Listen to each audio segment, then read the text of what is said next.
Hello children, welcome to my R K study channel. बच्चों, आज का विषय है हमारा एडवर्ब यानी कि क्रिया। चलो इसकी परिभाषा देखते हैं। जिन शब्दों से किसी काम के होने या करने का बोध हो उसे क्या कहते हैं? क्रिया कहते हैं। जैसे खेलना, खाना, पढ़ना, रोना, सोना, हंसना आदि, ये सब क्या है बच्चों? क्रियाएं हैं। इसके इसके कुछ उदाहरण हमने लिए हैं। जैसे रानी स्कूल जा रही है। बच्चों, रानी कहाँ जा रही है? स्कूल जा रही है। तो इस वो कौन सा कार्य कर रही है? स्कूल जाने का कार्य कर रही है। तो दूसरा क्या है? मीरा गाना गा रही है। मीरा क्या है? करता है। और वो कहाँ जा क्या कर रही है? गाना गा रही है। तो मीरा के द्वारा कौन सा कार्य किया जा रहा है? गाने का कार्य किया जा रहा है। और तीसरा उदाहरण है, माँ कपड़े सुखा रही है। माँ क्या है? कपड़े सुखा रही है। माँ के द्वारा क्या कार्य किया जा रहा है? सुखाने का कार्य किया जा रहा है। बच्चों, दो उदाहरण हमने नीचे अन्य लिए हैं। कुछ क्रियाएं ऐसी होती हैं जो कर्ता के द्वारा की जाती हैं और कुछ क्रियाएं प्रकृति के द्वारा की जाती हैं जो स्वयं होती हैं। जैसे क्या है?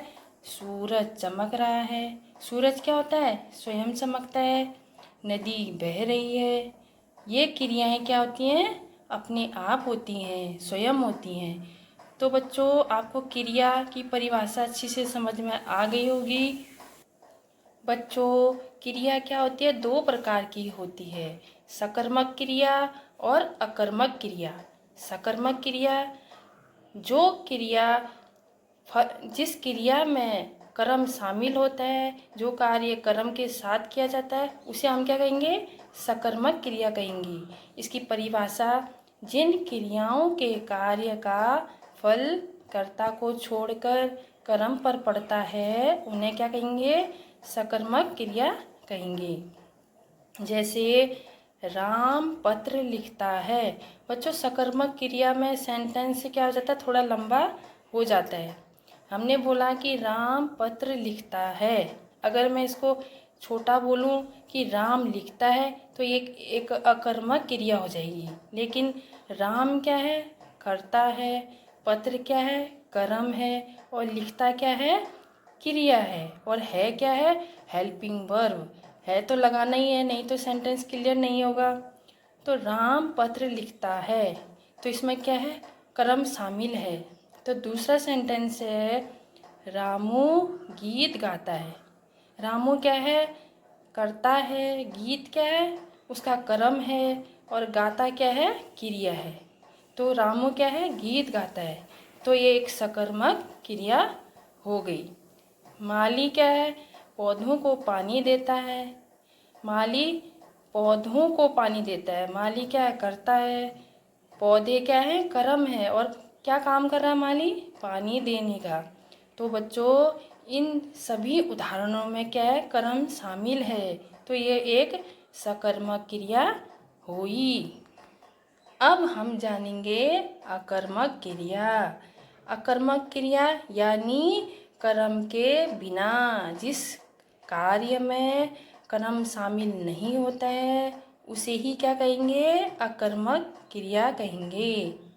इसकी परिभाषा देखें तो अकर्मक का अर्थ होता है कर्म के बिना, अर्थात जिस क्रिया के साथ कर्म का प्रयोग नहीं होता है वह क्या है? एक अकर्मक क्रिया है। जैसे वह क्या है? पढ़ता है। इसमें पता नहीं है कि वह क्या पढ़ता है, सीधे बोला गया है कि वह पढ़ता है। तो यह एक अकर्मक क्रिया हुई, इसमें कर्म शामिल नहीं है। दूसरा है, मीरा गाती है।